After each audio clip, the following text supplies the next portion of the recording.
आरोपीला फाशी झालीच पाहिजे, आरोपीला फाशी झालीच पाहिजे, न्याय हा मिळालाच पाहिजे, न्याय हा मिळालाच पाहिजे। कल्याणपूर्व कोळशेवाडी पोलीस स्टेशनमधला जो कालचा प्रकार होता त्याच्यामध्ये काल रात्रीच आपण त्यामध्ये एका आरोपीला रात्रीमध्ये अटक केली होती आणि आत्ताच थोड्या वेळापूर्वी सुद्धा आपण बुलढाणा शेगाव या ठिकाणाहून दुसरा जो यातला मुख्य आरोपी आहे तो मुख्य आरोपीला ताब्यात घेतलेला आहे आणि आता आमची त्या टीम त्या ठिकाणी पोहोचली आहे आणि त्या सध्याचा मुख्य आरोपी जो आहे तो आपल्या ताब्यामध्ये आहे पोलीस।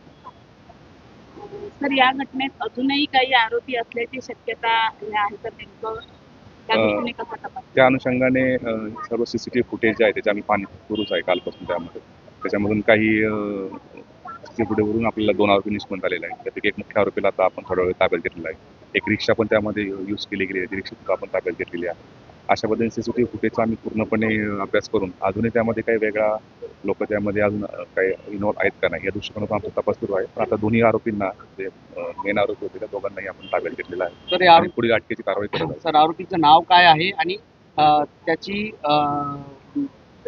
पार्श्वभूमी काय आहे, त्याच्यावर अनेक गुन्हे दाखल आहेत?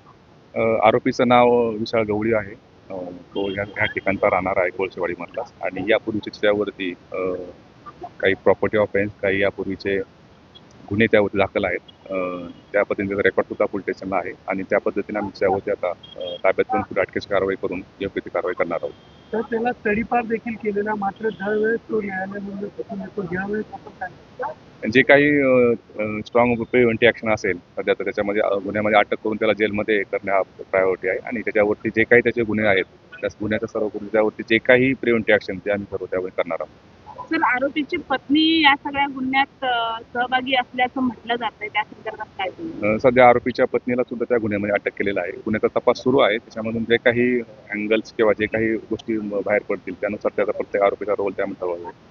सध्या गुन्ह्याच्यामध्ये स्वतः आरोपी आणि त्याची पत्नी या दोघांना त्यामध्ये अटक केलेला आहे। सर, विशाल गवळी याचे जवळपास 3 लग्न झाल्याची चर्चा आहे, नेमकं त्या अनुषंगाने काय आहे, कारण तो विकृत आहे हे सिद्ध झालेलं आहे?